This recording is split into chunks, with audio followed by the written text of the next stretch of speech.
మోహన్ అన్న నమస్తే. నమస్తే. ఈ కోవబన్ గురించి రైట్ వింగ్ లెఫ్ట్ వింగ్ అనేసి ప్రతి ఒక్కరు స్పందించను, కానీ మీ సంఘం నుంచి బిఎస్ఎఫ్ నుంచి అయితే ఎలాంటి స్పందన రాలేదు. సరే, బిఎస్ఎఫ్ అన్నది కాస్త పక్కన పెడదాం. ఒక అడ్వకేట్ గా సో ఈ సినారియో నుంచి నువ్వు చూస్తున్నావు కదా, ఏమంటావు దీనిపైన?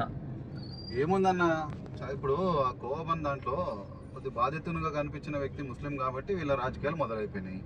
ఎందుకు ఈ మాట అంటున్నానంటే, ఇప్పుడు ఇదే లెఫ్ట్ వింగ్ మీడియా సోకాళ్ళు ఎవరైతే అంటున్నారో, వీళ్ళు ఎవరైతే ఏమైనా కొంతమంది దళిత నాయకులు అని చెప్పుకుంటారు, వీళ్ళందరూ కూడా మరి ఇదే దళిత నాయకుడు ఎంఆర్పిఎస్ రాష్ట్ర అధ్యక్షుడైనటువంటి రమేష్ అన్న అని చెప్పి ఆయన కర్నూలు నుంచి కొంత ముందు పోతే పత్తిపాడు గ్రామంలో ఆయనను ఒక ముస్లిం కుటుంబము ట్రాక్టర్ ఎక్కించి తర్వాత మళ్ళీ లేచి కత్తులతో నరికి మరీ చంపారు.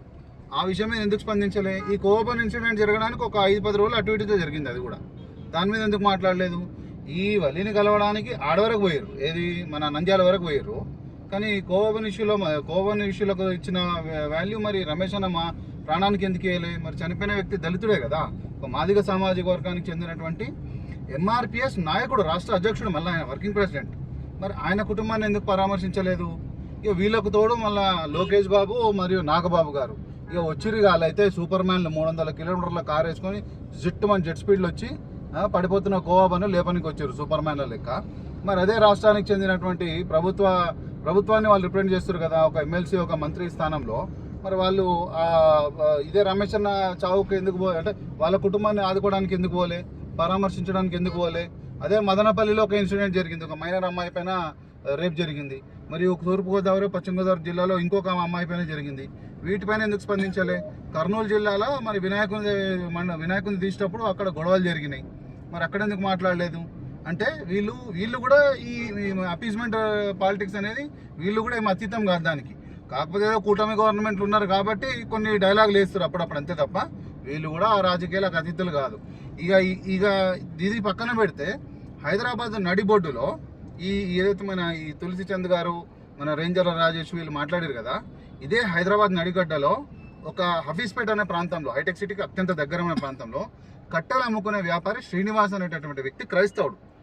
అతన్ని పక్కనే ఉన్నటువంటి మరో కట్టెల వ్యాపారి ఒక ముస్లిం క్రైస్తవుడు కన్నా ముందు అతను హిందూగా ఉండే, అండ్ హిందూ నుంచి క్రైస్తవుడుగా కొన్ని రోజులు కిందటే మారిండు అనేసి కూడా చెప్పిండ్రు.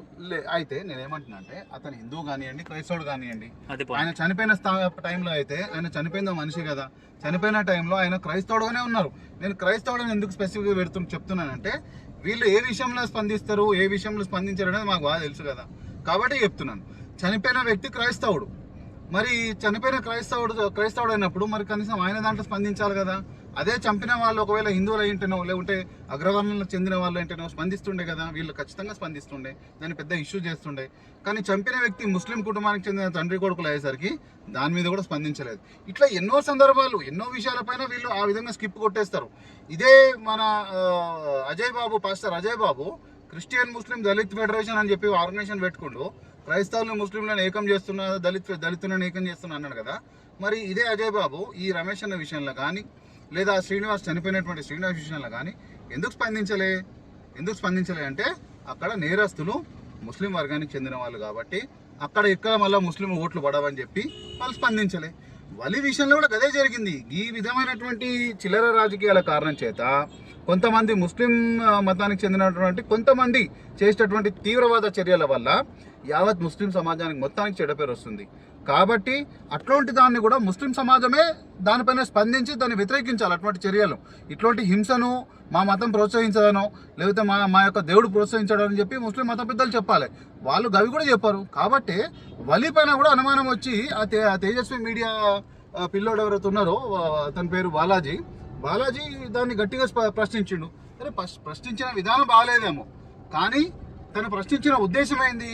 సరే, బన్నులు అమ్ముకుంటున్నాడు పేదోడు అయి ఉండొచ్చు, కానీ తింటున్నాడు కూడా ఏం బెంజకారులు వచ్చి తింటలేడు కదా. తింటున్నాడు కూడా గరీబోడే, 10 రూపాయలు ఇచ్చి బోబాబంది తింటున్నట్టే వాడు గరీబోడే, వాడు వీనికన్నా గరీబోడు.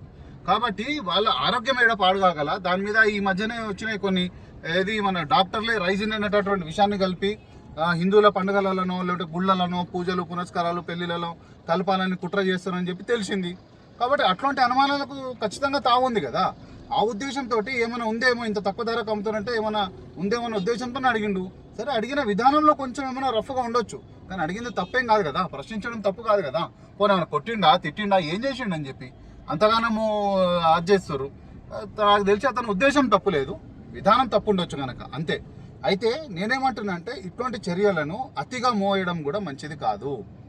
దాన్ని ఎంత సింపుల్గా తీసుకొని దాన్ని ఖండిస్తే అంత మంచిది. వీళ్ళు ఈరోజు అతిగా మోస్తారు కదా, ఇదే రమేష్ అన్న మరణానికి మాత్రం ఒక్కళ్ళంటే ఒకరు స్పందించలే. దానికి స్పందించినటువంటి కేవలం రెండు ఇద్దరు ఎవరంటే ఒకటి ఎస్సీ కమిషను మరియు మందకృష్ణ మాదిక్ గారు, వీళ్ళిద్దరు మాత్రమే స్పందించారు. ఖచ్చితంగా మేము కూడా పోతున్నాం, మా భారతీయ ఎస్సీ ఫోరం తరఫు నుంచి మేము కూడా పోయి ఆ కుటుంబానికి అండగా నిలబడతాం. ఆ కుటుంబానికి ఖచ్చితంగా ప్రభుత్వం నుంచి నష్టపరిహారం ఇప్పించే విధంగా మేము కూడా పోరాటం చేయడానికి సిద్ధంగా ఉన్నాం.